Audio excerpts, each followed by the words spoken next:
নির্বাচন আসে, নির্বাচন যায়, কিন্তু একটা অংশের জুমিয়াদের ভাগ্যের কোনো পরিবর্তন হয় না।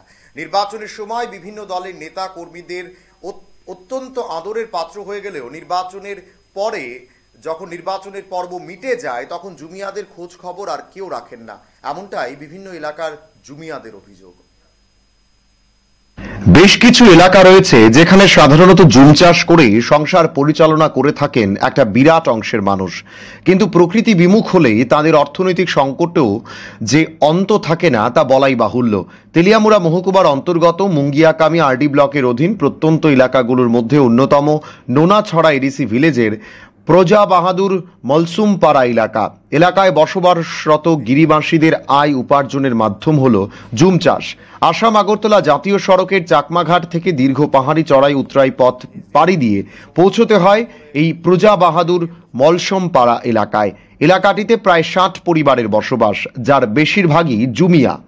প্রতি বছরের ন্যায় গত বছরও জুমের চাষ করে তারা, কিন্তু ফলন ভালো হয়নি গেল বছর জুম চাষে। ফলে আর্থিকভাবে দুর্বল হয়ে পড়ে জুমিয়ারা।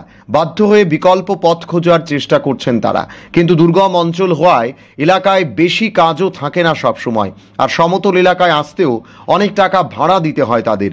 গত বছর জুম ভালো হয়নি, ফলে আর্থিকভাবে সমস্যার সম্মুখীন হচ্ছে জুমিয়া পরিবারগুলো। গত বছর প্রকৃতি বিরূপ হওয়ায় আর্থিক ক্ষতির সম্মুখীন হচ্ছে জুমিয়া পরিবারগুলো। সরকারিভাবে সাহায্য সহযোগিতা পেলে এই সমস্যা থেকে কিছুটা নিস্তার পাবে বলেও আশা ব্যক্ত করে জুমিয়া পরিবারের সদস্যরা।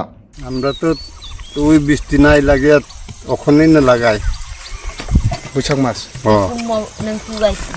তারপরে কোন মাসে গিয়ে আপনারা ধান কাটেন? আমরা তো ভাদ্র মাস।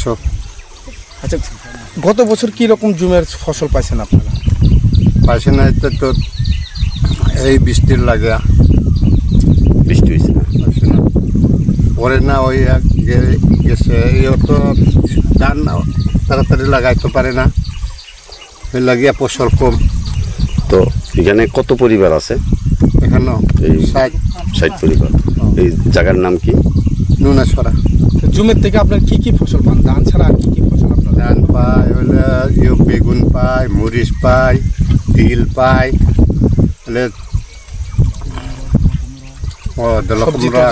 পাই।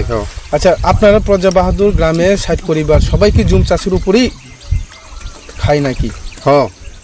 আর করণ নাই তো। জুম চাষ করতে গিয়ে এখন কি সরকার থেকে কোনো সুযোগ সুবিধা পান, যেমন ধান চারা, বীজ টিজ এরকম? না, পাই না। সব নিজেরা টাকা দিয়ে নিজেরা পয়সা খরচ করে করেন না? প্রত্যেক বছরই না? প্রত্যেক বছর। ব্লক টোকে থেকে কিছু দেয় না? না, দেয় না। তো জুম ছাড়া আর কোনো উপায় নেই আপনারা? কই আর কিটা উপায় থাকবো আমরা সমতল জায়গা। এবছরও বংশ পরম্পরা ধরে চলে আসা জুমে ধান চাষ করা শুরু করেছেন। বছরের বৈশাখ জ্যৈষ্ঠ মাসে বীজ রোপণ করে ভাদ্র আশ্বিন মাসে ফসল ঘরে তুলে ওনারা, কিন্তু সময়ে বৃষ্টি না হওয়ায় গত বছরের ন্যায় এবছরও তাদের বিশাল ক্ষতির সম্মুখীন হওয়ার আশঙ্কায় রয়েছেন জুমিয়া পরিবারগুলো। ধান ছাড়াও বিভিন্ন ধরনের সবজি চাষও করেন তারা। সারা বছরের সংসার প্রতিপালনের জন্য বেশিরভাগ অর্থের যোগান হলো এই এলাকার গিরিবাসীদের প্রধান মাধ্যম জুম চাষ, কিন্তু জুমের ফলন ভালো না হলে আর্থিক সমস্যার সম্মুখীন হতে হয় তাদের। নিজ উদ্যোগে করে আসা জুম চাষে সরকারি সাহায্য সহযোগিতা পেলে এই জুমিয়া পরিবারগুলো অর্থনৈতিকভাবে অনেকটাই সক্ষম হতে পারবে বলে আশা ব্যক্ত করেন জনৈক জুমিয়া। এখন দেখার বিষয়, সংশ্লিষ্ট প্রতিবেদন প্রকাশ হওয়ার পর প্রশাসন এই ব্যাপারে কোনো কার্যকরী পদক্ষেপ গ্রহণ করেন কিনা, নাকি জুমিয়াদের ভাগ্য দিনের পর দিন এভাবেই চলতে থাকে। ব্যুরো রিপোর্ট, পাবলিক নাও।